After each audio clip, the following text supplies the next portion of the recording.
Amber. Yeah. What's with the background? It's pretty plain. I was expecting something outside. You thought so. Well, it might be a little hot outside. I feel like when I'm outside, I have to kind of, migrate with the sun. Keep moving around. Yeah. Well, that's Although, interesting. I guess that's okay. It's really plain Yeah. today.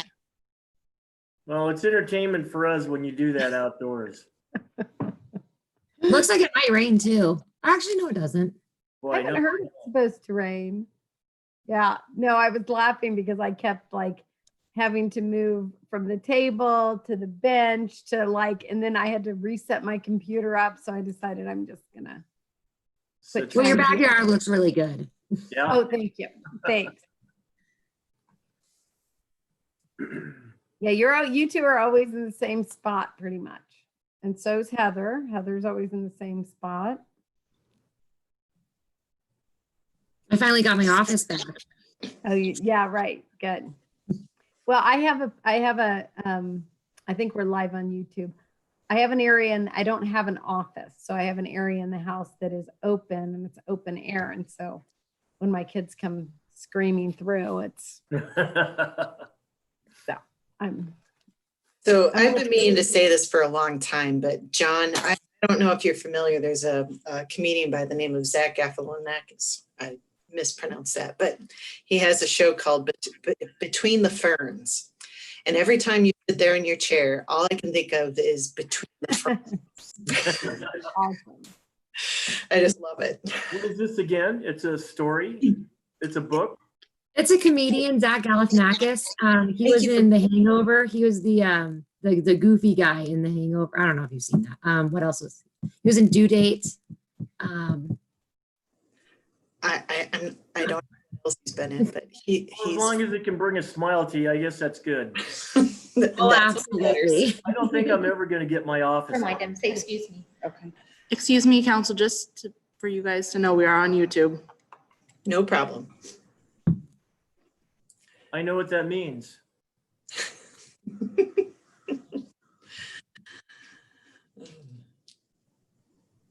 Hey, Jesse, good to see you again.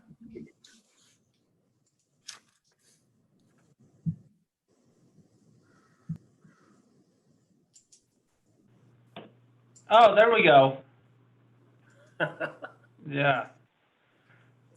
Long Yep. time since 7 a.m. this morning. Yeah. You look the same. Yeah, so do you. You look better, actually. Have you lost weight? You know, I have. I cut back on the sandwiches that I normally eat for lunch. So, Nice. Thanks for noticing. Yeah, you're welcome. Actually, it was called a couple of carpet jobs from there until now. So that has something to do with it. Yeah. We were just talking about offices, and I don't think I'll ever see mine again. My wife still has it as a first grade classroom. And once you set up, you don't want to break it down for 2 months. Well, it could be a fun background. We could all learn. Not for me. Yeah. Sounds like it's doing more for society now than before, John. No offense.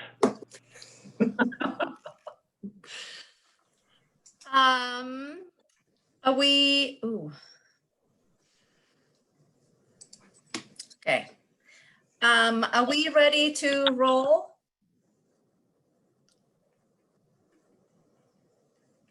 Did she hear that? No, Mirta, not yet. Okay, just let me know. Let's see who else is here.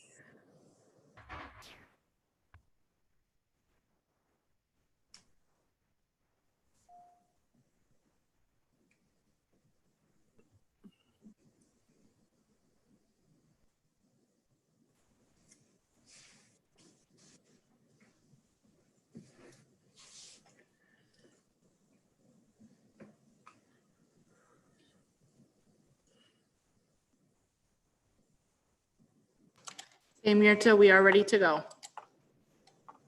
Thanks, is that Katie? Yep. Okay, thanks, Katie. Okay, good afternoon, everyone. I am going to call the Public Works Committee to order. Let's do a quick call to see who is here with us. Anderson? I see Anderson. Sorry. Okay. Can you get my button straight? Present. Okay, Becerra is here. Cantos? Here. Harp? Present. Hess is absent. Jones? She might be late. Merritt? Here. Ramos? Here, Cheryl? Present. Basika? Present. Von Lossberg? Here. And West. Here. Great. And Miss Jones is. Katie, if we could put up the slide with the phone number for people to reach us, that would be great. So we continue to meet virtually, but you can always provide public comment. You can call several numbers, but one of them is 1-253-215-8782. From a landline, you can call 1-877-853-5257. The meeting ID number is 960-049-3694. You can always call City Council and leave a voicemail at 406-552-6012, or you can email us at council@ci.missoula.mt.us. And you can comment on anything on the agenda or just general public comment. We'll take that at this time and throughout the meeting. Thank you. We have just one item on the agenda, and that is a presentation from Missoula in Motion. And I see that Catherine is here, but Erin Wilson is here also. Which one of you will be introducing and presenting? Yeah, thanks, Mirta. This is Aaron. Catherine's going to do the presentation, but I guess just by way of introduction, I just said this is a good opportunity for us to just share with council the work that Missoula in Motion is doing around transportation demand management and some of their programs and how they're implementing the strategic plan that they put together I think that was about 2 years ago. So this presentation that's been done for our transportation committees through the MPO, and so I thought it would be a good opportunity to share this with council. So with that, I think I'll just turn it over to Catherine and let her take it away. Thanks, Erin. I'm just going to share my screen.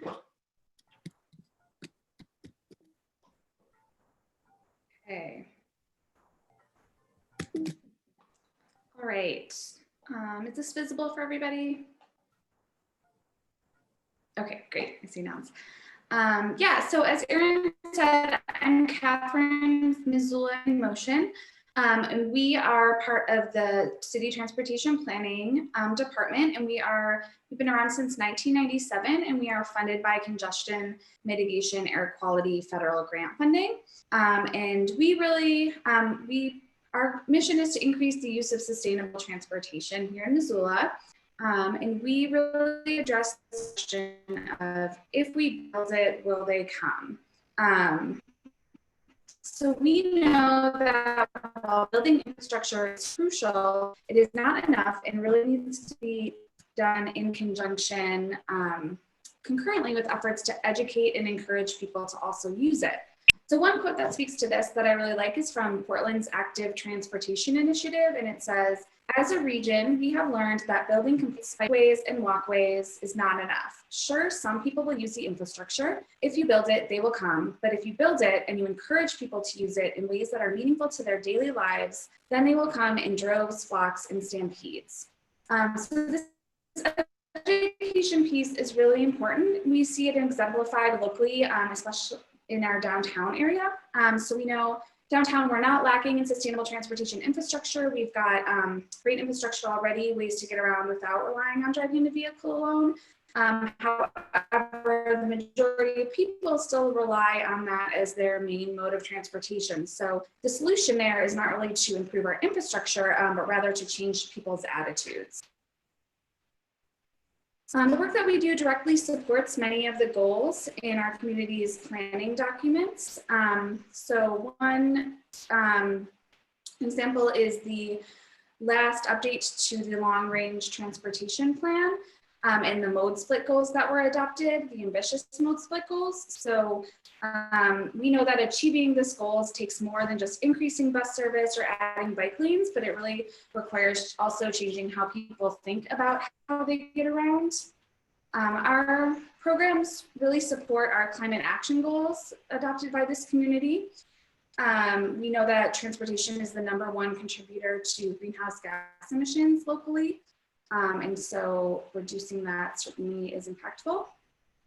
And then also the downtown master plan, which was recently updated this past year, really prioritizes multimodal options and different ways to get downtown rather than just by vehicle. Leaders in the transportation options field have started to look to what we know from the social sciences about what makes a person change their behavior and have incorporated these findings into their programs. So we really shifted away from a one-size-fits-all approach, and instead we rely on a more nuanced understanding of the complex process a person goes through when breaking an old habit and forming a new one. So the stages of change continuum, which is illustrated here, kind of illustrates that process. It offers a framework by which professionals can evaluate an individual's readiness to make a behavior change. And then we can develop different strategies tailored to individuals depending on what stage they're in. So the most effective programs of today really emphasize staff time spent working one-on-one with constituents.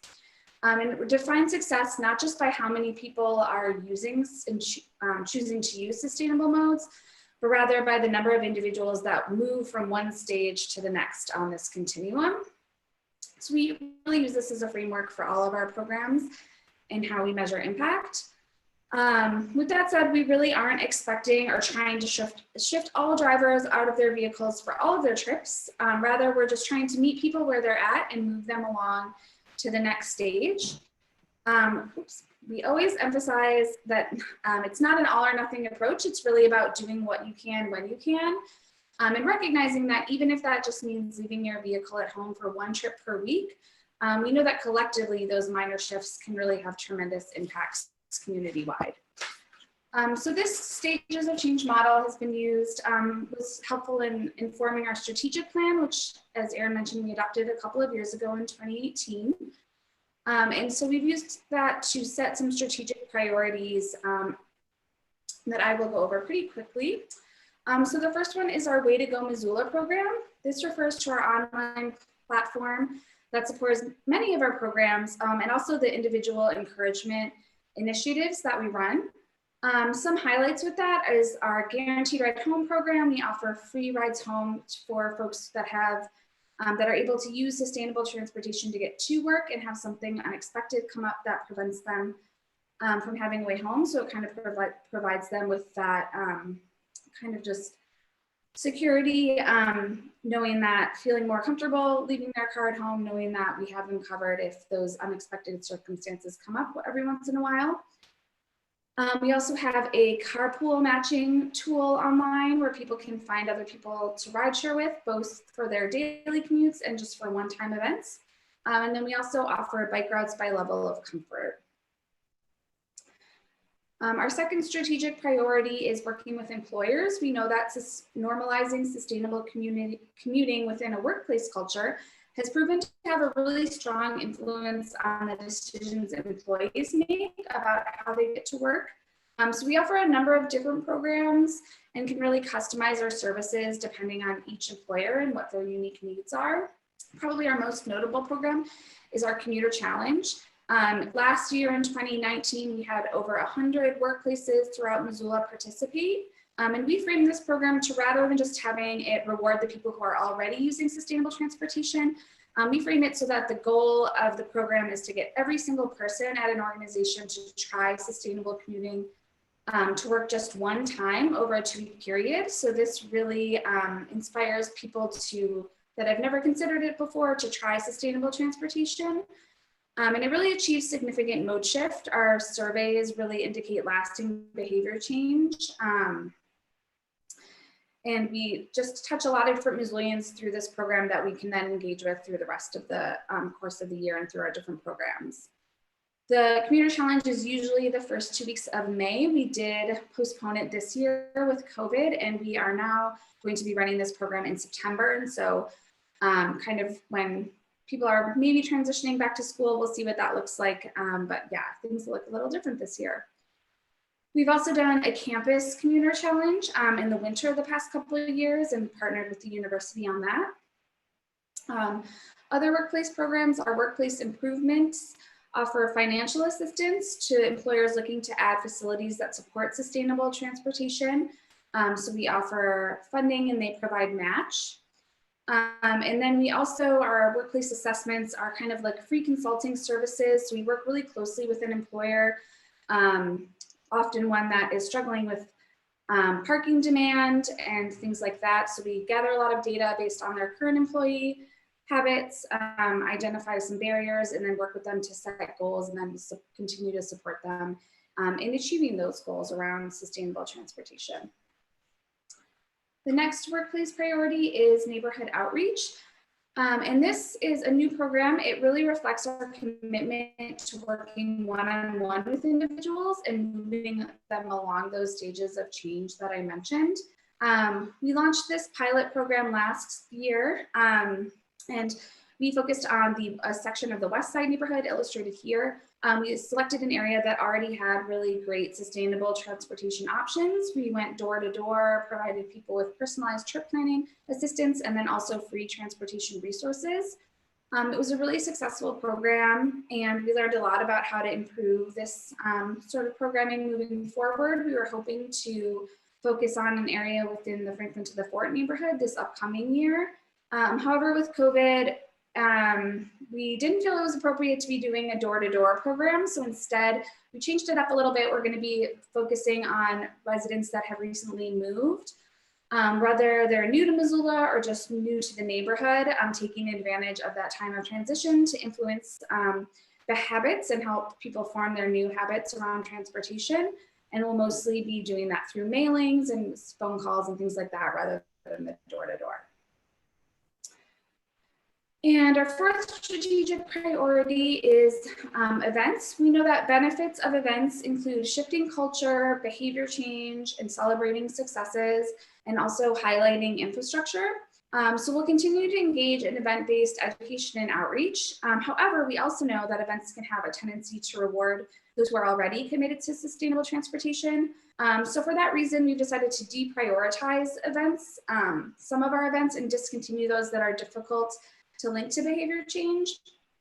And this has allowed us to shift funding and resources to our activities and programs that really show that increased movement along those stages of change, so that are more able to evaluate. But we will be continuing some of our programs.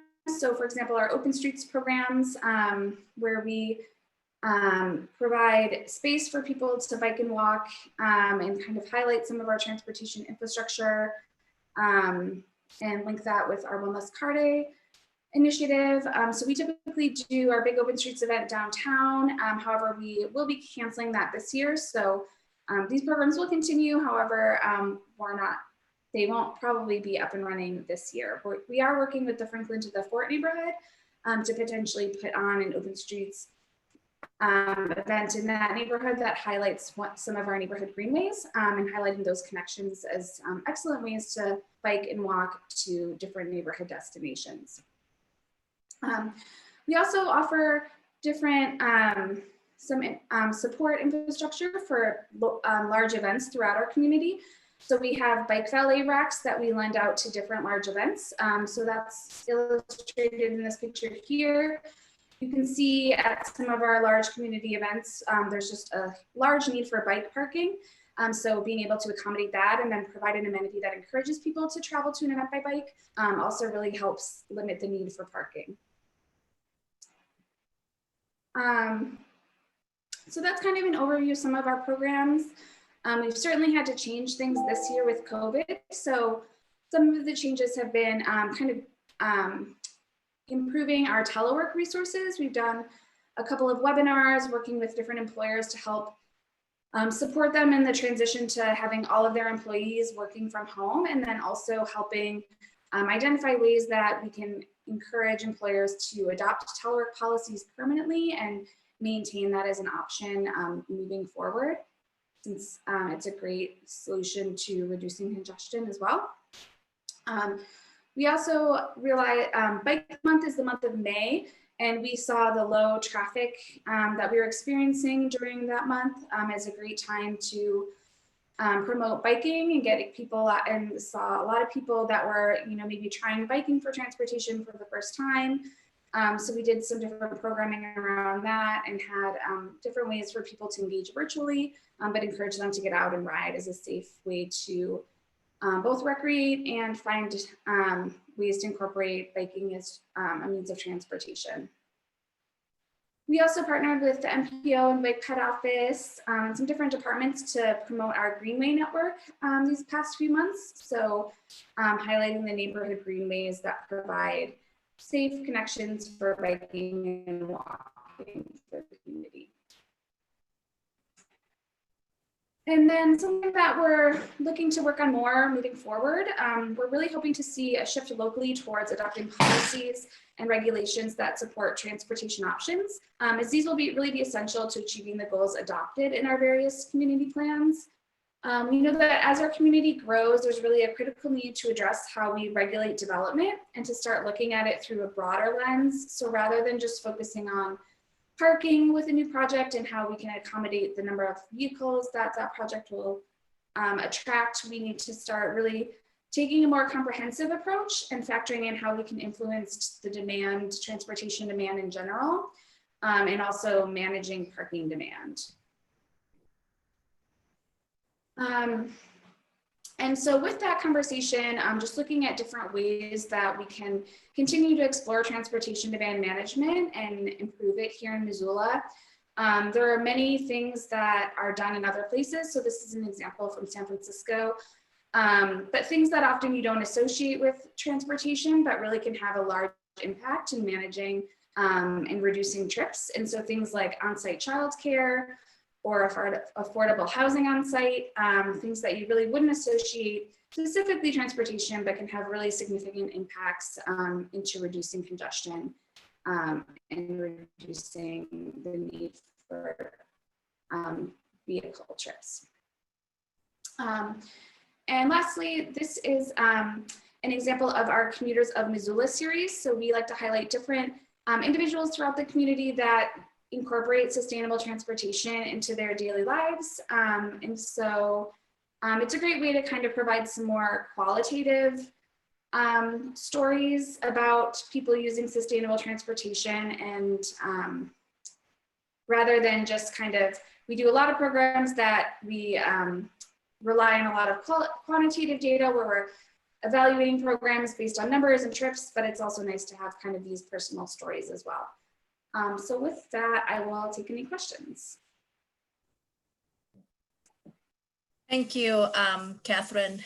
I just want to say that every time I'm in my car at a traffic light and I see people commuting by bike or by bus, I think it's important to remind everyone that if it wasn't for that and for them, we would be sitting at a traffic light for a bit or perhaps a lot longer.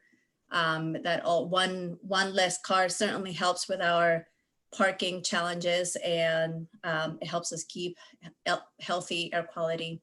So I'm very grateful for all the work that Missoula in Motion does for our community. With that, any questions or comments from council? We only have a few minutes, and at the end, if Aaron could really, could give us a really brief breakdown of the funding for MIM, that would be, I think, appreciated. But let me see. I have Amber and Sandra and Julie.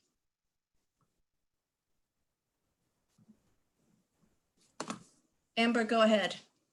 Oh, sorry. I thought Aaron was going to say something first. One of my questions was about the funding, but he'll cover that in a second. I think this is awesome, first of all, and the 134,000 and something sustainable commutes in 19 is really impressive for a town our size. I'm curious how long we've been tracking those numbers, what they looked like in 18. And then my other question, just, you know, my husband has an electric car. And so I'm just curious about, do you guys go anywhere into like the plugins or anything like that? Could you speak to some of those? And this is great. So congratulations and thank you. Thanks. Yeah, I appreciate the feedback. Your first question, I don't have those numbers handy if I'm not at my office, but we could look those up pretty quickly. We have seen the numbers continue to grow and grow, and we've been tracking them for quite a while, but our tracking tool has gotten much more user-friendly, so we've seen a lot more people be able to use it too. But we've definitely seen an increase just in number of trips logged. I'm assuming that 2020 will see a decrease. I think fewer people are traveling in general and going places, so we're anticipating that as well. And then in terms of electric vehicles, we get that question a lot.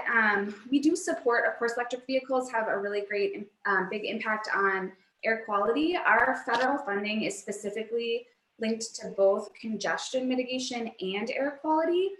So we're always looking to kind of influence both of those things. And while electric vehicles certainly reduce emissions, they're not necessarily impacting congestion.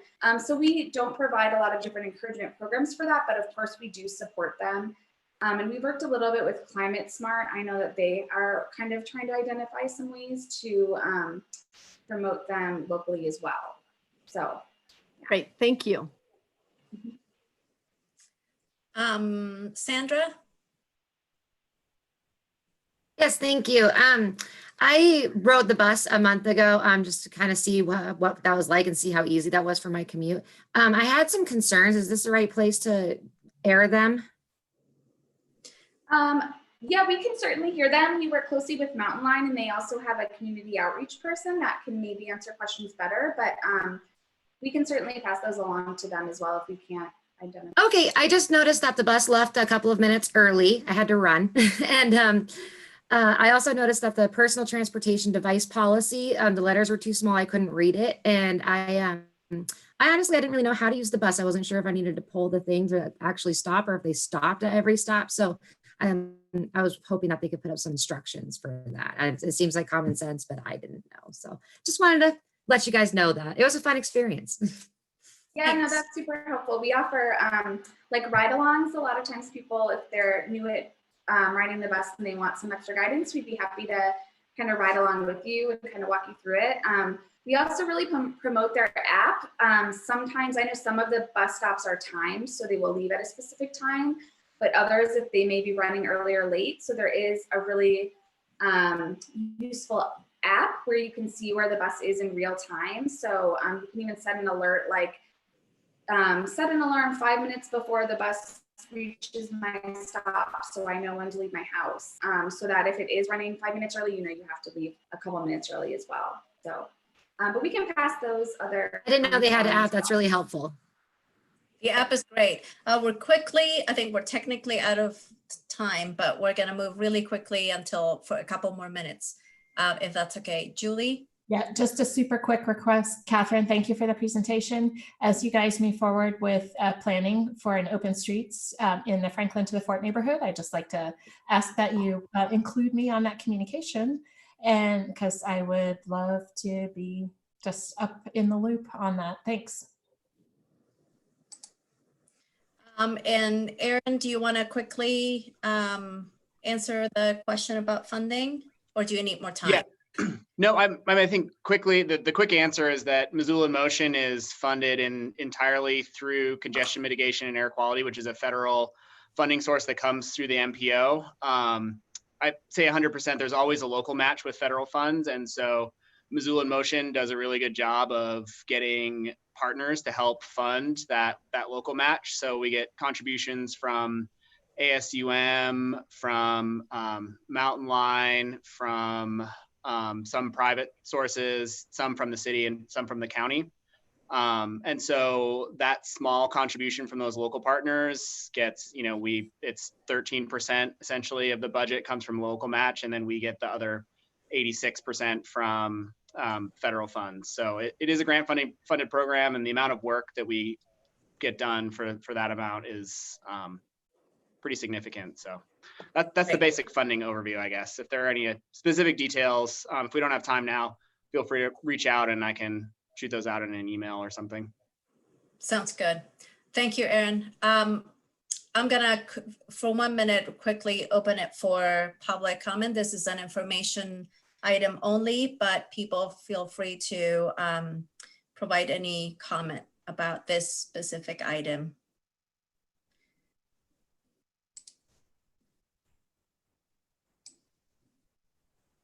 And I don't see anyone queuing up to provide comments. So with that, thank you so much. Catherine, thank you for the presentation, and we will be adjourned. Thank you.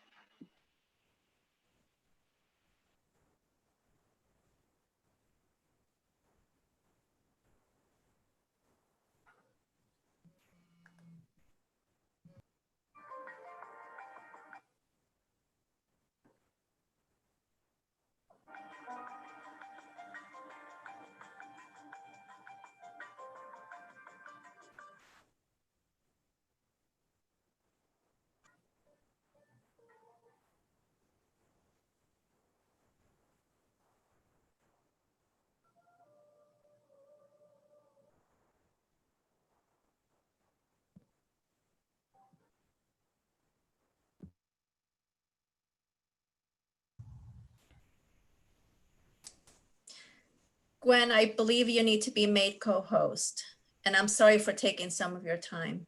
That's all right. Can you make me co-host by hovering over me, or do we need the clerks to do Oh, it? Gwen, I've got it. This is Kirsten. Okay, great. Thank you.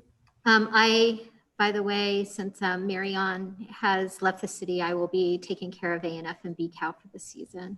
Lovely. And just tell me when we're ready. I need to get UScribe up and running, so it'll be just a moment. Got it. Oh, I got it. Thank you.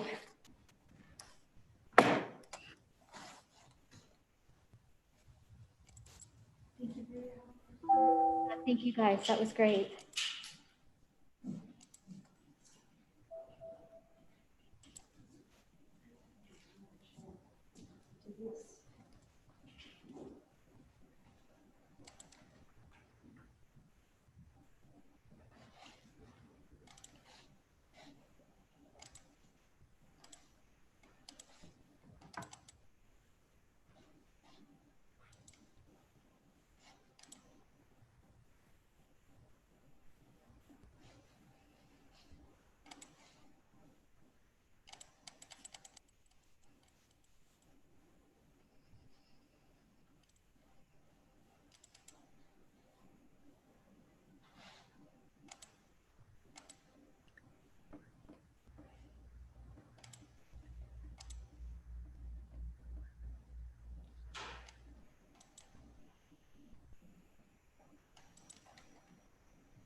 When I'm ready to go.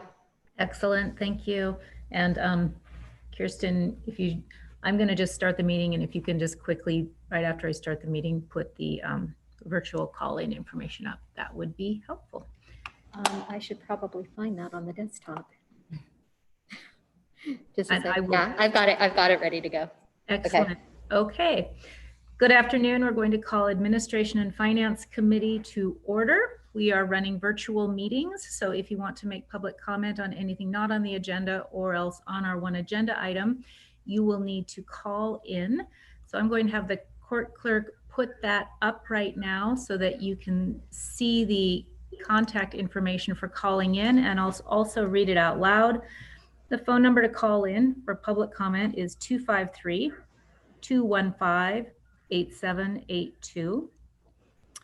And the meeting ID is 960-049-3694.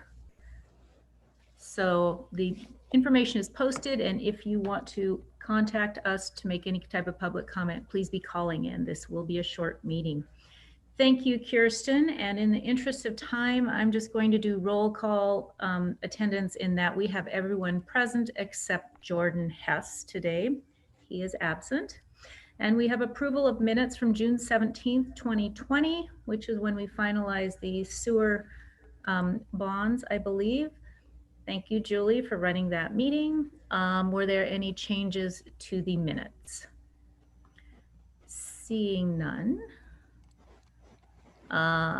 We will go on to our first. Oh, and is there any public comment on items not on the agenda? I am not seeing anyone in the waiting room, so we will continue on. Great. The one item of business we have today are property management agreements for city property located at 301 East Main and 1919 North Avenue. And we have Dale Bickle here to present on that. Good afternoon, Dale. Good afternoon, council members. Dale Bickle, Chief Administrative Officer. Also on the call is Matt Lawson, our facilities manager. We're bringing to council today a contract for property management services. So with the recent acquisition of certain properties, particularly properties at the Johnson Street area and the soon-to-be former library building, we see an opportunity there to lease these facilities, and with that opportunity, we also got the responsibility of maintenance of those. Matt Lawson's shop is 2 people, and so taking on facilities like these, like the library and the properties at the Johnson Street area, are just beyond their capacity. We felt the best way to accomplish this is go through use a private property management firm. So we issued a request for proposals. We had 4 respondents, and as a result of that process, the selection committee we had selected Zilla State as the lowest responsible respondent after the screening, interviews, and reference checks. So the agreement we have 2 agreements before you today related to 2 properties we'd like to start actively managing in the short term.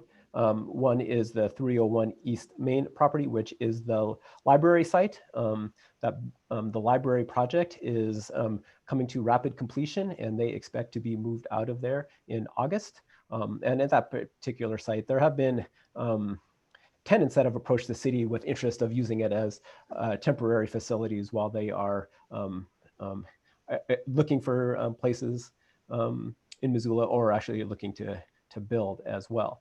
The other site is on the Johnson Street property is the former GTS sheetrock business. And it's been vacant for quite some time. We haven't really had the capacity to lease that out ourselves. But we've had a lot of interest in that as well. So in advance of the master planning processes related to the Johnson Street area or the library site, we have some time to be able to lease those facilities. So I'll switch to the cost of the agreements. As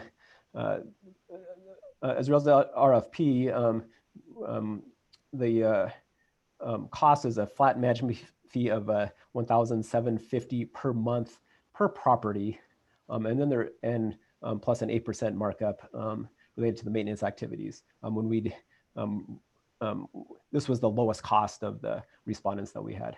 And if and there is a 5% base rent fee for new leases that the property manager might bring. Although it's just a $1,000 flat fee if it's a tenant that the city brings. How we're going to manage this is we have a centralized account where we put lease revenues that we are receiving today. So the properties at the Johnson Street site, we deposit those rents here, and we also pay the expenses that we're incurring related to those. And also the rents from the non-congregate shelter are also being placed in this fund. Right now, there's about $180,000 in that fund to date, and so we can use that to pay for these management services while we are looking for tenants and any of the maintenance activities that we have to do. So while we have a cost as property managers, we believe this will be revenue positive to the city, and ask that you approve these agreements. Great, thank you, Dale. And the long-term plan for both of these properties is redevelopment, is my understanding. That's correct? That's correct. We plan to start a master planning process for the library block this fall. In fact, we received a grant from the Big Sky Trust Fund to help with the cost of those planning for that master planning. So we look forward to doing that this fall. Great. And since these are long-term plans for redevelopment, the maintenance that we'll be doing is basically to keep these as sufficient premises for tenants, but it's not long-term structural re-roofing, anything like that. It's more making it work in the moment. Yes, that's the intent. They're minor tenant improvements that we have to figure out and doing those. And these are contemplated to be short-term, 1 or 2 year leases that are essentially for temporary space. Great, thank you. Julie Merritt had a question. So Dale, you said for the North Avenue property that it just was the old sheetrock building. So you're not talking about the building where the Sheck Church is. That building, since it's occupied now and we've had the capacity to deal with that, it's not on this list yet. We anticipate Sheck to move out this fall, early winter, actually, as their new facility is completed. And at that point, we may decide to put this under this property management agreement. When we did the request for proposals originally, we left that open to that the successful respondent could be the property manager for any number of city properties. So a quick follow-up, if it's okay, Gwen. So is the building that we're talking about here, the one that warehouse building that's actually completely separate from the Sheck Church building that's to the east, like in the little northeastern corner of the city-owned property? That's correct. That's the facility under this agreement. Great. Are there any other questions from council? Seeing none, I'm looking for a motion. Who can raise their hand the quickest? Mr. Ramos. Oh, sorry. Another question. I'm sorry. Okay, hang on. Let's finish with the questions. Ms. Merritt had a question. I'm sorry, Dale. I had something else. How I know that there's some ongoing environmental cleanup work on that property. How is that maybe related or not related to being able to lease this building out? We don't believe there's any limitations on the ability to lease it. And in fact, the cleanup is complete or substantially complete. We are trying to get to the point of the final record of decision and the clearing of the state Superfund status of it. So that could take some time as we continue down that path. So this is a good opportunity for this to rent this property. Thanks for that question, Julie. Mr. Ramos. I'll make the recommended motion. Thank you.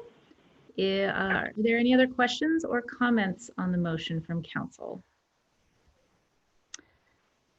Seeing none, we will take public comment on the motion. Kirsten, if you could put that, the information up again for virtual public comment.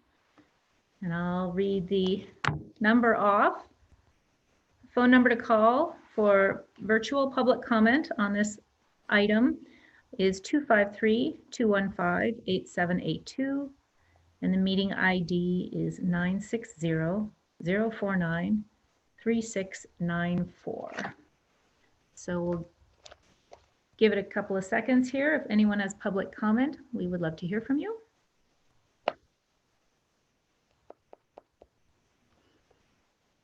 Okay, I am not seeing anyone in the waiting room.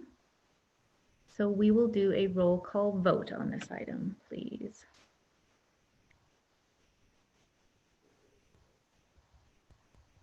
Anderson? Yes. Anderson votes yes. Becerra?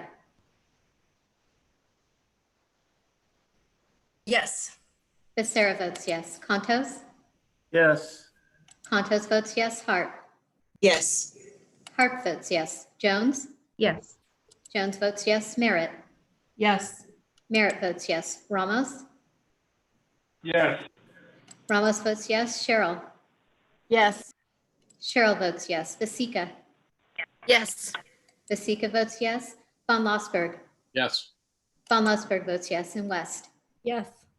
West votes yes. Thank you so much. That will go on the consent agenda. This meeting is adjourned and we are on time for our BCAL meeting. All right, stay tuned, everyone. Thank you.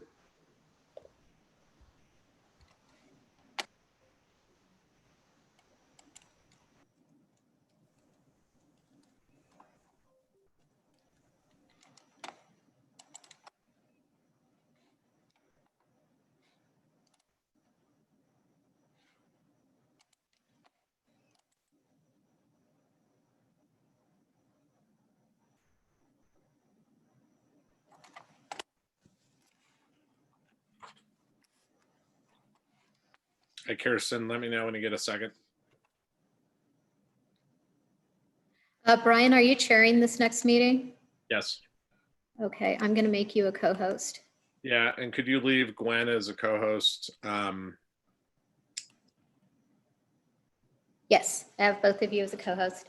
Great. Okay, just figure it's good practice in case there are internet issues, which I've seen happen.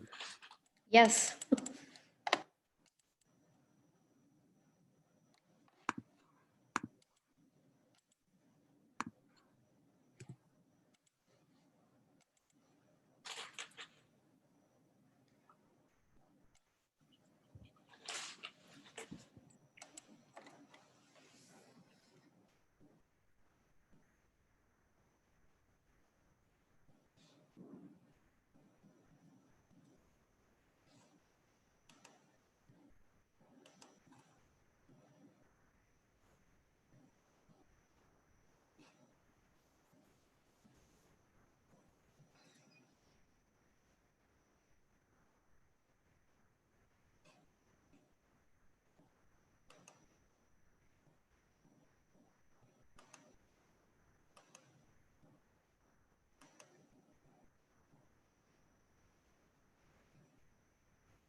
Dale, do you know if Lee needs to be joining us today or not today? Yes, she will be joining us. Okay. And Kirsten, would you mind putting up the public participation slide?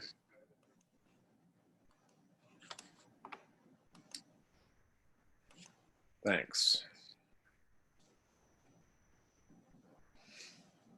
Should we wait a second on Lee, Dale?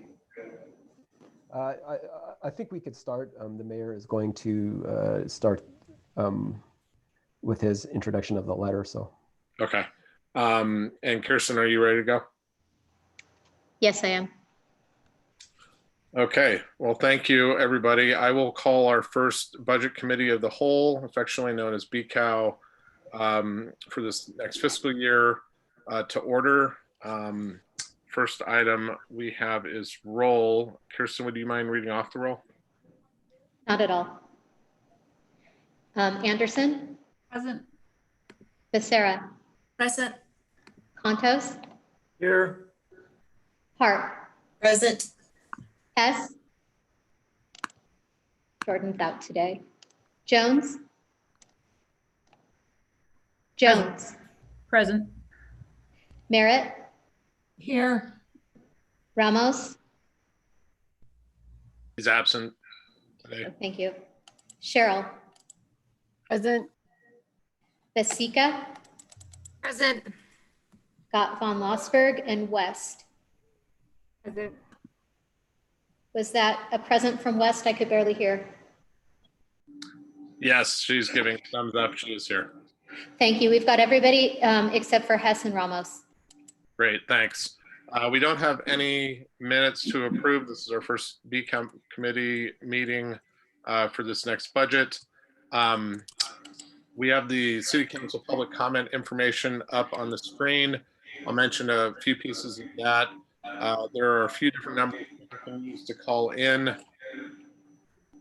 The first is 253-215-8782, and the meeting ID is 960-49-3694. There's also an opportunity to leave council a voicemail at 406-552-6012. And then there is the council email that goes to all council members, which is council@cia.missoula.mt.us. I will take, I'll stay aware of folks coming in for public comment, and we'll take some moments as necessary to take comment. As I mentioned, it's our first Budget Committee of the Whole meeting for the year, and I think it's worth just noting that this ties back to the city's charter. And if by chance you have a copy of the city's charter, on pages 4 and 5, it speaks to the budget. And I'll just read it quickly. The City Council shall review on an annual basis the city budget submitted to it by the mayor. Following the council's review of the budget and adoption of any amendments proposed thereto, the City Council shall adopt the budget by resolution and levy the necessary taxes and establish any fees not already in place to fund the budget in accordance with the laws of the state of Montana. So we begin that process today with the mayor delivering the administration's budget. And I think without any further ado, Mayor, I will turn it over to you. Thank you, Mr. Chairman, and good afternoon, ladies and gentlemen. I appreciate your time today. Our presentation today comes to you in 3 parts. First, I will read a letter conveying the preliminary executive budget to you, which is necessarily vague, given that we do not have our certified taxable value and won't have that until the first week of August. Once we have that certified value, our revenue projections become revenue reality, and that's when we can make some firm decisions and recommendations to you. So what you'll receive today is an overview, some highlights as to new requests that I think are significant and worthy of your consideration for funding, and that I will be recommending to you all. Second, we'll review our strategic plan with you, the document from which or through which we view our budget. And finally, we'll do some housekeeping around calendar, access to budget documents, and more. And then, of course, happy to have your questions and comments.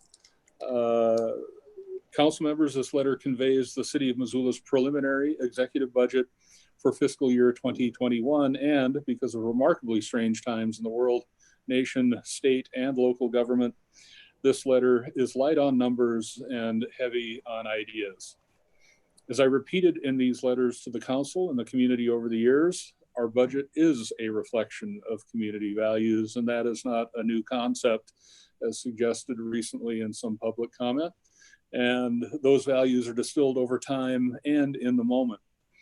But that reflection is imperfect, flawed, subject to change, is necessary, rigid in ways we prefer it weren't, and a product of disparate opinions, varied experience, and good intentions. It will be too much or too little, too traditional or too radical, too soon or too late. In the end, it will be a product of humans elected to do their best on behalf of the residents who hired them. And if it's all wrong, that will be reflected as well in who runs for office next time and who wins. Today, we are the folks elected and responsible for balancing the interests we hear from loud and clear and the countless others who don't weigh in and trust us to do our jobs. This budget is built on a few guiding principles. One, our strategic plan is the lens through which we scrutinize this budget. The plan is necessarily broad and includes the traditional work of city government and new work around housing, equity, and opportunity. And the plan that's attached to this letter informs all of our budget decisions. Number two, a global pandemic has derailed the world economy, and the city of Missoula, as well as the community, are not insulated from that disruption. Temporary and sometimes permanent business closures, a spike in unemployment, and general unpredictability in the face of an uncontrolled contagious disease urge caution. We will not increase city property taxes to fund municipal operations in 2021. Our work is incremental, and this budget makes incremental progress, which is not to say we're meek, slow, or unintentional in what we're doing, but local government is about evolution, not revolution. Our residents have high expectations, and we need to measure our work against those expectations. When we seek funding to do more or do things differently, we need to show the benefit to the community. And finally, our revenue projections are just that. We won't have certified taxable value from the Montana Department of Revenue until the first week of August, and further reimbursements to local government through the CARES Act remain a mystery we are pursuing with the governor's office. In light of those facts, our revenue guesses are educated and conservative. So, a few numbers. The City of Missoula's general fund will grow by about 1.7 million as a function of paying our people, honoring contracts, and meeting inflationary costs of doing the people's business. We project that our revenues will accommodate those baseline budget increases without raising city property taxes. As a function of this preliminary budget, we've not made recommendations with regard to funding new requests, of which there are many, and if all were funded, would cost more than $5 million in additional revenue. My priorities for your consideration once we understand our revenues will be in the following areas, again, based on our strategic vision. One, the city is continuing to make investments in infrastructure through its community investment program, formerly known as the Capital Improvement Program. We changed that name intentionally because we believe that this fund makes significant investment in the community year over year and tends to be the unsung hero of the budget. For fiscal year 2001, we've retooled our process for identifying priority projects for our CIP funding based on our strategic goals on social equity, safety, and wellness. So about 2.8 million of this budget are dedicated to improve general transportation infrastructure. Another 6.4 is dedicated to the Mullen Road area as the implementation of the broader $25 million build grant project begins. We'll also invest about $5.4 million in the water system, which pays enormous dividends to the community, along with another $3.3 million for wastewater and stormwater. And those projects will include the North Russell sewer main replacement and upgrades to lift stations on the west side of Missoula. Our Parks and Recreation Department proposes to invest more than $5 million in various public improvements, including completion of the Rattlesnake Dam restoration, Waterworks Hill trailhead improvements, Clark Fork River riparian restoration, and the first phase of West Side Park construction. Number two, I'll recommend seed funding for the Missoula Housing Trust of $750,000 from the general fund, which will combine with a $1 million annual commitment from the Missoula Redevelopment Agency for affordable housing and fulfill one of the goals of our housing policy. Number three, I will recommend $75,000 to match a grant supporting a behavioral health mobile crisis unit, which reflects our continuing commitment to support vulnerable residents and supports other programs in place, and also relieves police officers and firefighters to the degree possible from serving as de facto behavioral health specialists. We will be investing in the goal of our fund balance policy.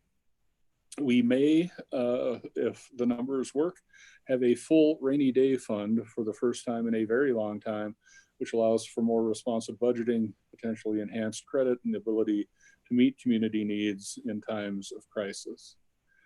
Number five, we'll make investment in communication with the folks we serve. And while communication has always been important, more and more we see increasing demand and opportunity for enhanced, meaningful sharing of information and actual conversation with our residents. Number six, we will make recommendations in our various programs that have to do with sustainability of our environment and energy conservation. And finally, number seven, despite calls for defunding law enforcement, I will propose that we invest in the women and men who swore to protect and serve our community and who, despite tragic examples of abuse of power in other communities around the country, continue to serve with residents' best interests at heart. During my nearly 20 years in local government, my experience with the Missoula Police Department has been overwhelmingly positive. And while every department in the city, including the mayor's office and the police department, can improve, our officers function at a high level in a community that demands responsiveness and professionalism.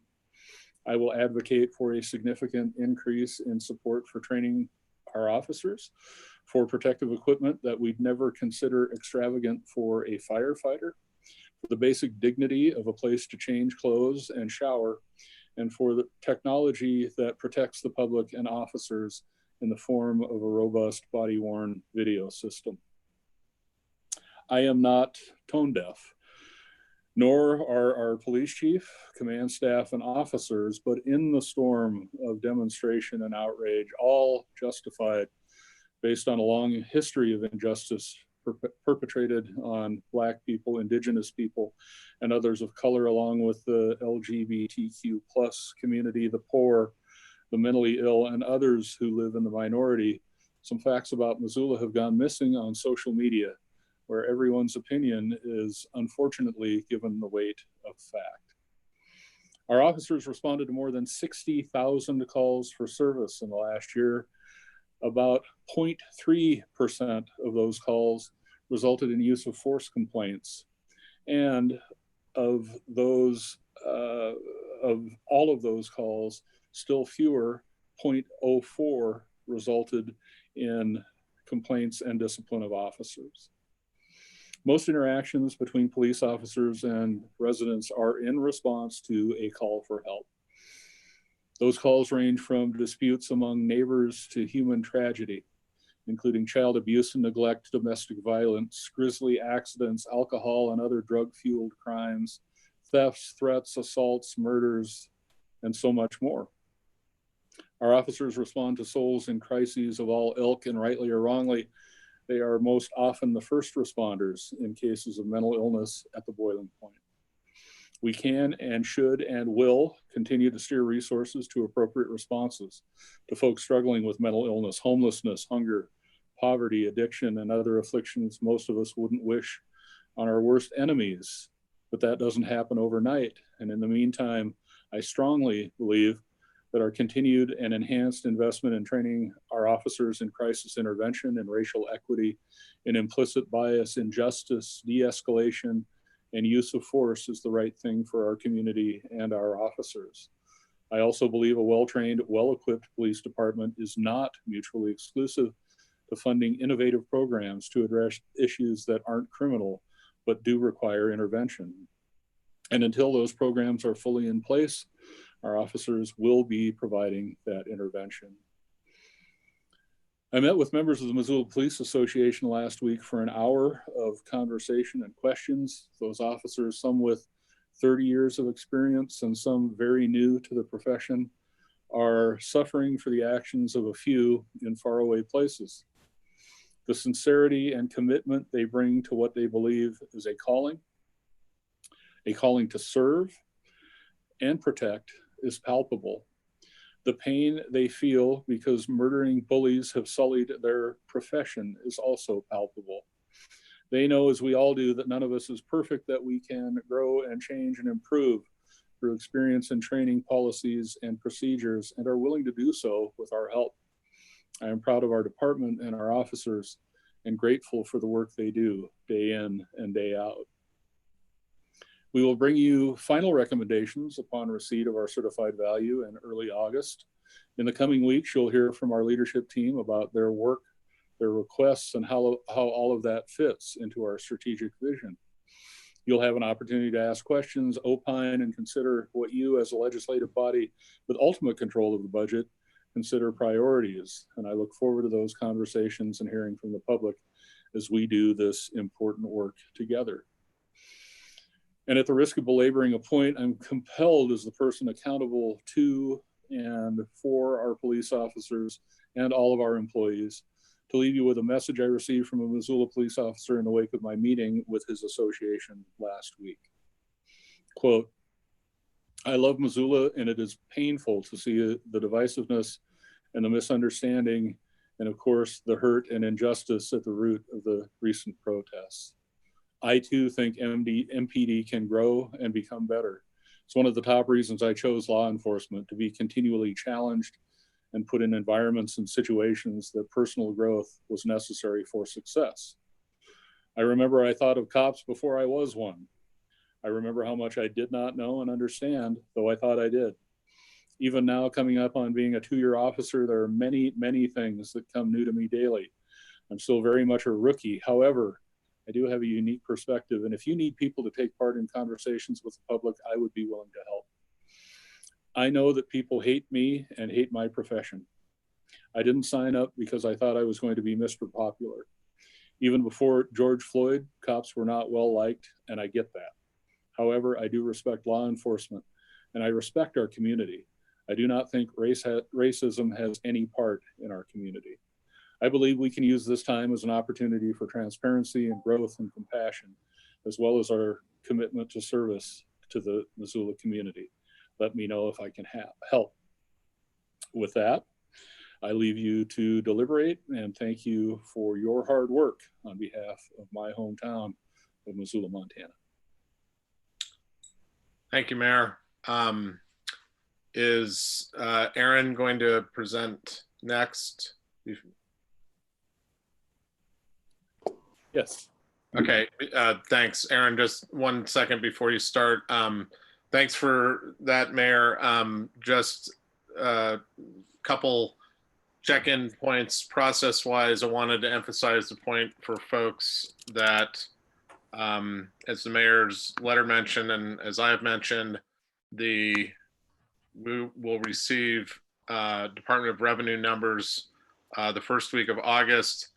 My expectation is that in discussions with Lee Griffin that we'll get a budget calendar up on the website for the city under the section that is on budgets, and you can see prior year budgets there. and you will see the fiscal year 21 there. I think it's safe to say, Lee, but jump in if I get this wrong, that will be up by the end of the week, possibly sooner. And that will lay out that calendar, including the Budget Committee of the Whole meetings that will continue on Wednesdays throughout the remainder of the month and through August, as well as the public hearing process that will open up in mid-August on Monday nights through, I believe our target adoption date at this point is August 24th.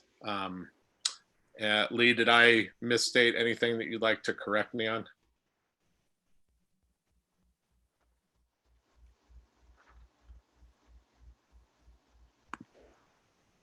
I just unmuted you, Pace. Perfect.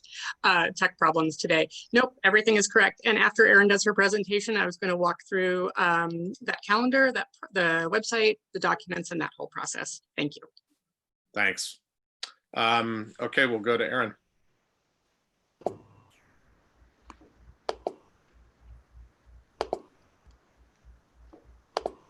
Just pulling up my presentation really quickly. Right. After much hard work across all our departments at the City of Missoula, I am thrilled to be here today to share with you the City of Missoula's strategic framework and our 3-year strategic plan. The City of Missoula has countless adopted plans and initiatives. Each department currently shepherds their own plans, implementing them on a variety of timelines and through a variety of methods. Yet the city lacks one coordinated, overarching plan that guides decision-making and toward which we measure success. This is reflected in the annual budgeting process, where each department pitches their needs, and inevitably there are not enough resources to meet all those needs. So how are decisions made? How can our residents at the city understand why one program may be funded and while another is not? How do these decisions contribute to our long-term goals as a community? In order to support departments as they implement their plans and initiatives, provide accessible information to the public on how decisions are made at the city, and shepherd all of our work towards one unified vision, the City of Missoula has developed a strategic framework. Through this framework, we can make budgetary decisions, we can track the outcomes of the important work that we're engaging in, we can demonstrate our progress towards meeting our stated mission of enhancing opportunity and quality of life through effective delivery of city services and fiscal stewardship while maintaining and creating a harmonious and natural built environment. The strategic framework that you see here will help us to achieve that stated mission through a renewed focus on integrated planning, intentional investment, targeted implementation, and people-focused outcome. Integrated planning must be at the heart of this process and must be driven by our Missoula, which is the city's adopted growth policy. In 2015, the City of Missoula adopted the growth policy, which is a comprehensive framework developed in collaboration with the broader community to guide responsive and sustainable growth, create economic prosperity, ensure vibrant neighborhoods, and maintain a high level of community engagement that is integral to success. Our Missoula and the resulting policies and initiatives that sprung from this work articulate a shared vision for Missoula's future and recommend specific actions for developing a vibrant and sustainable city. Each plan and policy developed by city departments and adopted by City Council has a connection to at least one goal found in our Missoula. To develop the basis for the citywide strategic framework and the resulting 3-year strategic plan, we started with the 83 goals that are contained in the growth policy and compared them with the over 30 department level plans and initiatives adopted by the Missoula City Council. We mapped which plans and initiatives connected with and aimed to achieve which growth policy goals. We then built off the work of Mayor John Engen and the Missoula City Council and staff that was completed through work sessions to create the fiscal year 2019 strategic plan. adding these integrated elements and priorities that we identified through the growth policy and the department level plan and initiative analysis. The resulting strategic plan outlines the specific areas that the City of Missoula will prioritize in work planning and budgeting in the next 3 years to make meaningful progress towards our goals. Intentional investment and targeted implementation, which are the next two sections of the strategic framework, are also key to helping us achieve our goals. So we must be intentional in our investments and we must be targeted in the implementation efforts that we undergo. As such, we will prioritize and implement the strategic goals outlined through the annual budget process and through departmental work plans that will be available to the public. These work plans will outline action items, the department responsible for implementation, a timeline for completion, and a clear reporting framework. To support the creation of a clear reporting framework, we must create performance indicators that are based on people-focused outcomes. Essentially, how does this particular service or this initiative benefit you, your neighbors, or residents of our broader community? It's important that these indicators are communicated clearly and frequently to the public. Lastly, and perhaps most importantly, we need to ensure that everyone has access to make meaningful contributions to the city issues that impact their everyday lives, the issues that matter to them most. We know that our community and that government make better decisions when people have a voice in the process. We've taken tremendous strides and an important first step with the recent launch of Engage Missoula, providing residents the ability to comment on city projects and plans at a time and a place that is convenient to them. We have more work to do in this area, and we believe that this framework will assist us in doing that work.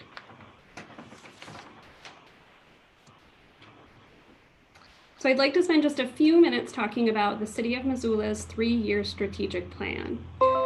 So as mentioned, the strategic plan outlines the specific areas that the City of Missoula will prioritize in work planning and budgeting in the next 3 years to make meaningful progress towards our goals. We'll prioritize and implement the strategic goals outlined through the annual budget process and through the department work plans. This plan highlights the connections between our departments and illustrates the bigger picture of the work that we're all doing together. The strategic plan goals are categorized in 5 different areas. Safety and wellness. Working in partnership with the community, the city will provide a high level of public safety and wellness that reflects a thriving community in which to live, work, and play. Community design and livability. The city will create policy and support development that leads to equitable, responsive, and adaptive growth that reflects our community values.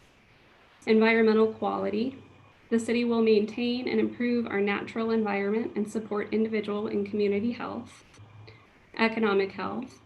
The city will maintain and grow a diverse economy through partnerships and innovation to support large and small business and entrepreneurs who are providing employment opportunities for all of our residents.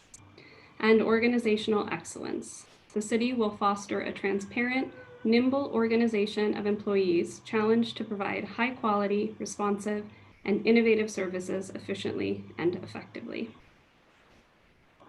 So what's next? Over the course of the first quarter of this coming fiscal year, we'll work with all departments to finalize our integrated planning matrix that cross-references the over 30 department level plans and initiatives. We'll work to create a budget decision-making tool and process that will assist us in aligning our investments with our stated goals. And lastly, we'll work with key departments to create the annual work plans that will outline implementation tasks, set clear timelines for completion, and identify performance indicators and a clear reporting process. And with that, I can answer any questions or turn it over to Lee to review schedule. Thanks, Erin. Do any council members have questions? You could raise your hand over in the participant list. Okay, not seeing any at this point. Heather, actually. Sorry, Brian, it takes me long enough to raise my hand. No apologies. Sorry. Sorry. So this year in particular, we didn't have the opportunity to chime in the strategic planning session like we of years. Can you hear me okay? Yeah, sorry, that was my fault momentarily. You're okay, good. all right. And so Aaron and Mayor Engen, I'm wondering if the absence of that particular session this year really impacted what you presented, or is it kind of just a culmination of the years of experience that you bring to the table already? It is the latter, Councilwoman, and is also a product of that experience that we've had through those strategic planning sessions facilitated with council members. There are not really significant changes to the broad concepts included in the strategic plan. What we did to a certain degree was modify format and reorder a little bit. And what we hope to have done is provide a clearer framework for how we use the plan in making decisions. So does not stray in any way dramatically from those conversations we've had over the years. And frankly, we really didn't add a great deal. I think we did some wordsmithing, some reorganization, and we I think in light of recent events, both COVID related and with regard to Black Lives Matter, I think we've reorganized our social equity components here and brought them to the fore and gave them greater emphasis. Mm-hmm. I would agree that definitely seems to be very evident in the message that you read to us earlier. And it's good, I think, that we see these same kind of those 5 main goals year after year being articulated. And as we suss out each year how we're going to prioritize this, I think, Aaron, your work around actually creating the framework really helps to hone the direction in which we're headed. So thank you for that work. Anybody else with a question at this point? Okay. And sorry, Heather, I was trying to lower your hand when I inadvertently did that. Lee, I think we will go to you. Thanks. I'm going to try to share my screen here. So we have the FY21 preliminary budget website set up, and this is going to be one of our primary tools for sharing budget documents with City Council and the public. Right now, we have our calendar up as well as a handful of other documents. And then as we move through this process, as we move through the summer and schedule departments to present to folks, we will be updating this with their detailed documentation. Our current calendar is not fully scheduled out, but we do have this up. And as you can see from here, we are anticipating having BCOW throughout the summer and until we receive taxable values on August 3rd, as well as afterwards. And we have an estimated target adoption date of August 24th with 3 public hearings, including August 24th, held on the budget. Some of the documents that we have up today are the budget analysis, which shows some history on our major operating funds, the general fund, the road district, and the park district, what we've seen in 19 and 20, and what we have estimated for 21. We have baseline changes for major operating funds. Mill levy computation, as the mayor spoke about earlier, targeting no increase in mills. New requests and tax scenarios. This is a piece of information that most people are interested in, and this details each department and the new requests that they're bringing forward this year, including proposed revenues, if they would be asking for taxes to support their request, if they are bringing in grant funds or other funding and what have you. And the detail behind each of these requests are what will be presented when departments come and present to City Council. We will soon also have a Notify Me link on our website. I'm pulling up the one from FY20 because we didn't have it up quite yet.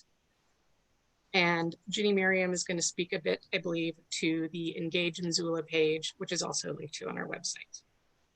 Can I answer any questions for folks? Not seeing any, but I will ask one or two. Thanks, Lee. Could you go back to the calendar part?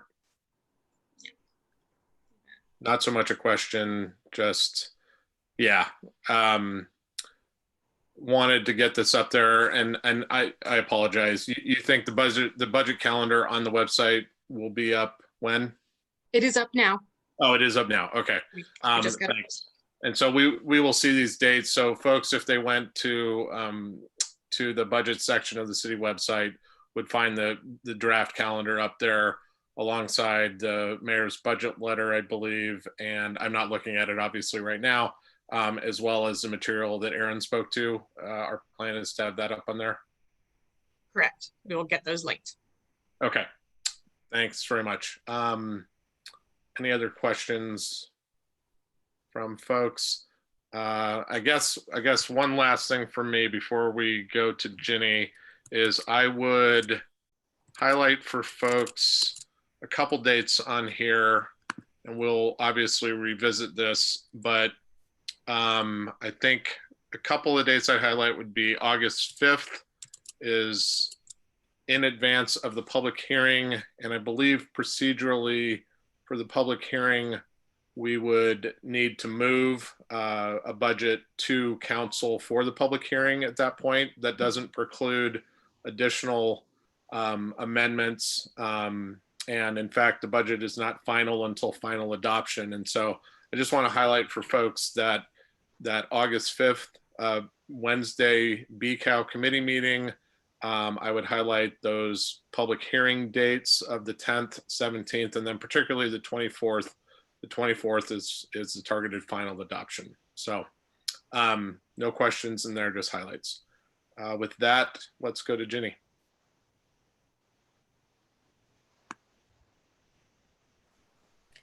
Am I unmuted and visible? All right. I just wanted to chime in today. This is Jenny Merriam, the Communications Director for the city. Wanted to let you know that very shortly we will have an Engage Missoula page up on the budget. That is our new public engagement service. The public will be able to read briefly about the budget, and budget documents that are not the most detailed ones will be available there, and it will also be open for public comment. There will be updates every week, and it'll be an additional place for the public to follow the budget in a shorter hand way than wading through every single budget document, which will also be posted on the website. So we're excited about that. Thank you. I see Amber. Yeah, Jenny, I'm just curious with the public comment that's going to come through Engage Missoula, how will that be shared with council? Is that, what's the system there? Do you mind talking about that? Council can, of course, follow it hour by hour, day by day, but we can also bundle those comments and provide them for the council. Great, thank you. No questions. For the moment, I realize another thing I wanted to highlight. So when the mayor spoke to a target of no increase in property taxes, and Lee spoke to that, I think it's another opportunity to highlight. Lee mentioned the mills and targeted no change in mills, and worth repeating the relationship between mills and property value, and us as a community being in the second year of the Department of Revenue property valuation process. And so the DOR goes through that process and does property value assessments, and we are in the second year, where they do not change from the year before. So long-winded way of saying that if there is no change in the mills that we assess, and it's the second year of property value assessments and no change there, that is the no change in levied in the taxes you would pay on a property. So just looking at the lobby, we had someone, but they exited. Good opportunity to put up, if you could, Kirsten, the public participation slide again.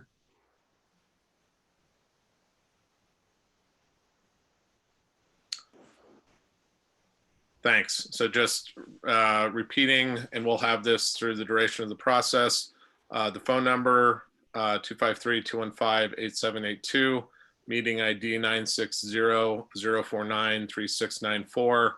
The City Council voicemail, 406-552-6012, and the council email address, council@ci.missoula.mt.us, as well as the Engage Missoula site that Jenny Merriam was mentioning.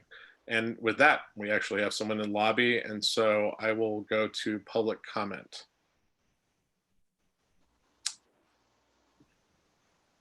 Hello, caller ending in 2240. Would you like to provide public comment? Yes, thank you. This is Daniel Carlino calling in. And I wasn't prepared to make a comment. I was just going to listen first. Could I possibly comment at the end? You could, Daniel. I'm not seeing many questions, and we're getting close. I think we have all of the material presented, so this is a good time to do it. I could take, there's another caller, take that one and come back to you, but your preference while you have the floor right now. Okay, thanks. I guess I'll just go ahead. Well, working with other BIPOC leaders in Missoula, it seems like the consensus in the BIPOC organizing community is that the mayor and the city are not listening to the requests. I'm a white person. I'm representing Sunrise Movement, and basically people are upset. And if you don't give BIPOC leadership during this time of budgeting, the systematic racism is just going to get worse in Missoula. And starting with the police budget, I mean, obviously we shouldn't, since I believe it was the biggest add-on to the budget last year, and just listening to BIPOC leadership and seeing where the money would go rather than policing to keep us safe would go a long way right now. So I hope the city hears people out on that and tries to work towards that. Diving deeper into this problem by investing more into police or still having these strong ties between policing and the city government seems like it's heading us down the wrong direction. And I don't see the city making the proper changes that Black Lives Matter movement is demanding right now. So I think people need to wake up and listen to BIPOC leadership in Missoula. Thanks. Thank you for your comments. I believe we have another caller, 0864. Hello, caller ending in 0864. Did you wish to provide public comment? Yes, thank you. Hi, this is Andy Helsel, Ward 2. I guess I'll start by returning to the idea of a budget as a moral document. The mayor alluded to this. Sounds like he's heard that in public comment.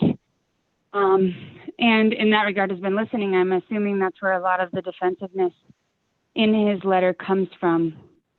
In my home, my family's budget reflects our needs and our values: food, housing, gifts to local nonprofits, supporting friends and organizers who are doing incredibly challenging work, and having working bicycles. Those are our priorities. The city's budget reflects the city's government's priorities. So what I heard in the mayor's comments was a small amount of money that would go to funding the Affordable Trust Fund, but does not include enough to fully fund it year to year. Yet Nearly every single time this body gathers, the public comments on the lack of affordable housing in this community, the growing number of unhoused folks, and inadequate services for addiction and mental health. We could see homelessness across the nation increase up to 40% during the COVID-19 pandemic and its associated economic impacts. I did hear the mayor speak about housing and speak about addiction and mental health, but they did not get the same voice in his letter that the police department received. I heard the mayor say he wanted to invest in the police department, immediately defending against any calls from this community to defund the police. He says he's not tone deaf. It sure as heck sounded tone deaf to me. The mayor reported that his experience in 20 years of city government has been overwhelmingly positive with the Missoula Police Department. If he was listening to any of the calls over, I would guess, the course of that 20 years, he would hear something different from other members of the community. So housing, mental health, addiction, the amount of money that the city and county have offered for what is ultimately not really a mobile crisis unit, because it is housed, as I understand it, within the police department, which does not separate it from policing, which is what requests for mobile crisis units asks for. It asks that it's separate from police. That there's huge money savings in doing that instead of continuing to invest in police departments, because huge numbers of calls, and I'm sure you have these numbers or have access to them, are actually about mental health crisis and addiction and unhoused folks, and not actually about quote unquote violent crime, which is very low and decreasing in this community. So I would ask that the budget really is a reflection of the community values, and not just council's values and the mayor's values, but the community's values. I also heard the mayor say, lastly, that local government is about evolution, not revolution. And to me, that sounds, again, defensive, aggressive, and tone deaf. There are other local governments across the state even, and certainly across the nation, who are making moves to defund police departments and to invest in crisis intervention and to invest in housing and other needs of the community. So it's not necessarily revolutionary. It is absolutely essential. Thank you. Thank you, Ms. Hausel. Mayor, I see your hand up. Yeah, I would just correct Ms. Hausel's remarks, and that the mobile crisis unit won't be housed in the police department.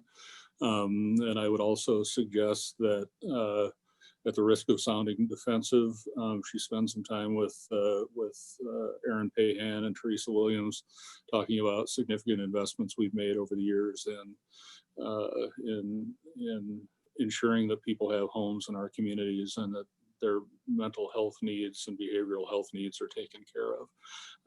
In a vacuum of information, we hear these bold statements from folks who call in, and they're often not based in fact. And I feel compelled to let people know that. And if that sounds defensive, I'm defensive.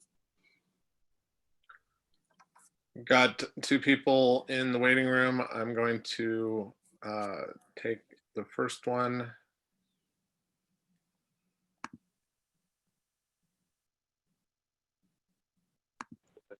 Hello, caller ending in 2714. If you'd like to provide public comment, and if you could 3 minutes or less, be appreciated. Yes, please. So do I start now? Yeah, go ahead. I would, good afternoon, council. Thank you for your time. I hope that I'm received here not as someone who doesn't trust you to do your jobs, but just understanding that your jobs are very broad, and that there's a lot to take in, and hopefully I can just add some information to the decision-making process you have at hand. First, I want to say that I definitely echo the previous caller's responses, and everything she said was very insightful and important to hear. I do have some confusion about what the mayor just said in terms of the response, the crisis response team, as I'm reading from a Missoula Current article that says that one of the employees that is a full-time position will be housed within the police department So at the very least, there is kind of some confusion there. And I think that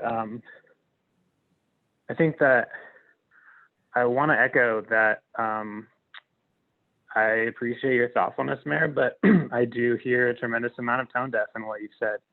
To say that what is going on in the country right now and in Missoula is a response to murdering bullies instead of systemic racism and policy is tone deaf, is not hearing what communities of color and tens of thousands of white people are standing up for right now, and to act otherwise is tone deaf.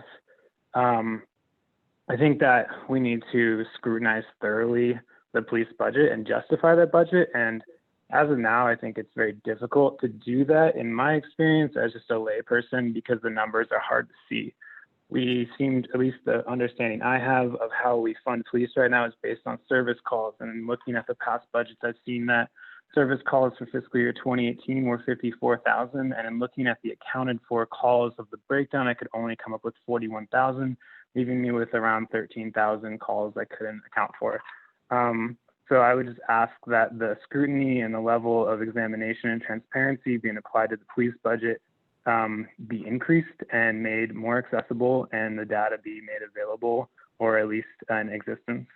And then I want to move, hopefully really quickly, just to say that I'm concerned about the basically an article that was put out by many of our law enforcement leaders, including Sheriff T. McDermott, or signed on to by Chief Jason White and various other leaders across the state and locally, that basically said that this: as police officers, leaders in the state of Montana, we feel it is our obligation to speak about the unnecessary injuries and deaths suffered by any persons at the hands of law enforcement officers who fail or refuse to live by our peace officer code of ethics.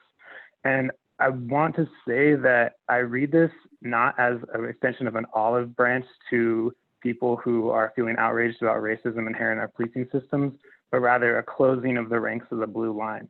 The logic here is that officers are committing acts of violence, and police violence in general are deviations from the code of conduct, instead of what we've been responding to locally and nationally as systemic racism and policy. And I hope that as council members and the mayor as well, that you are concerned about this, because we are not sharing the same understanding of the problem. And so I hope that we can continue to move in a place where we talk about the systemic policy-based racism that we're dealing with, and not just individual bad actors, and to do away with that, what I would consider is a racist narrative that we continue to perpetuate, especially as white people, because it just doesn't align with our experience, even though the experience of people of color, especially Indigenous people, continuously substantiates otherwise. I appreciate your time and thank you for your consideration. Thanks. And could I ask you to identify yourself? I'm not sure if I asked you that at the beginning. Yeah. Hi, everyone. My name is Blaine. I live in Ward 3. Okay. Thank you, Blaine. Thank you. Ms. Pian, did you want to comment with regard to the crisis response unit and any confusion there?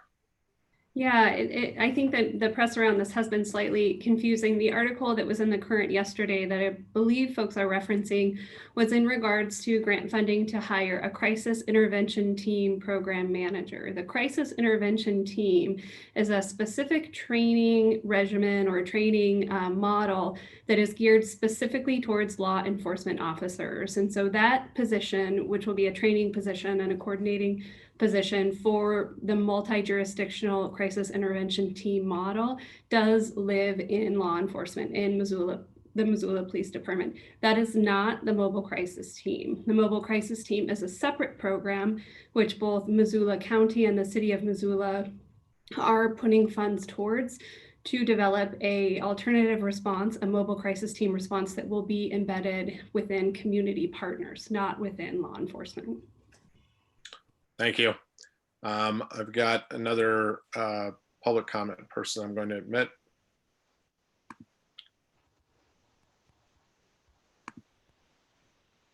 Bear with me. Caller ending in 8489. Did you wish to provide public comment? And if you could keep it to 3 minutes, that would be great. Yes, my name is Mackenzie Cole, Missoula resident. I'm calling. I'd like to first just thank the other callers for their comments, which I thought were well educated and not based on lies over the internet like the mayor seems to like to claim. And I'm calling just because I am concerned about this budget. It doesn't seem like it went through thorough re-examination based on recent events.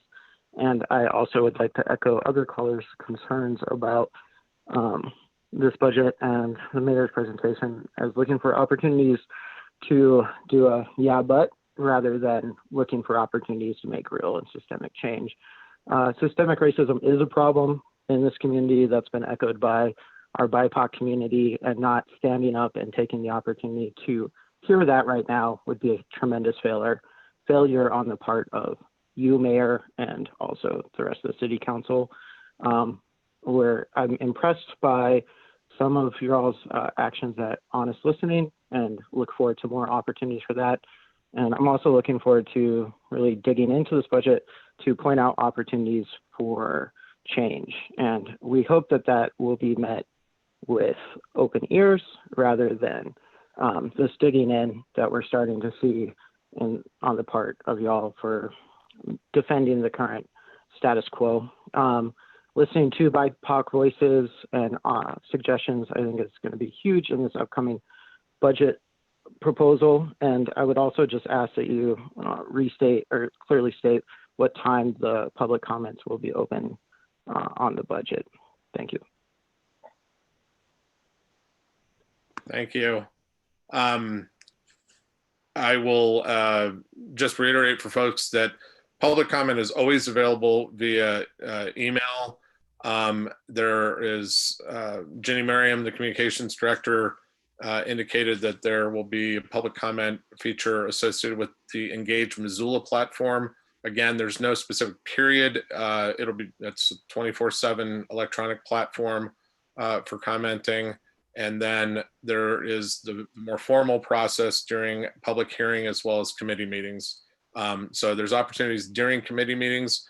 Oftentimes those are necessarily limited by the scheduled time, but there is also the other methods that I was just mentioning. So we are approaching that time. Is there any questions, comments from council members? Ms. West. I don't have a question. Is my hand up? Yeah, it was. Did you have anything or no? I don't. That was not intentional. It was an inadvertent hand. No problem. Ms. Merritt. I guess just quickly for Aaron and the mayor around the strategic plan, is that completely cooked? Are we discussing anything that might be added or contributed to that at this point? I guess I'm maybe not completely clear on what that status is. Aaron, do you want to field that, or Mayor? Yeah, so if there are significant changes that council's interested in, I think we could certainly consider those. And council could also have a strategic plan if it were interested in diverging considerably. We've typically been able to do these together and collaboratively. COVID and a few other things through a wrench or two in that, but happy to consider anything that's on your mind. Any follow-up, Julie? Thank you. I don't have anything specific on my mind right now, but I may just shoot you a message. Thanks. Thanks. Ms. Harp. Thank you. Mr. Mayor, I just wanted to make sure I'm reading this correctly. So from your executive message on the budget, could you speak a little bit more specifically about where the seed funding for the Housing Trust Fund of $750,000 would be allocated from? We would anticipate that being a general fund investment. Okay. All right, thank you. All right, not seeing any other questions and no one in the lobby, and we are right at our time to adjourn. I want to thank everybody. Thank you to the public that commented.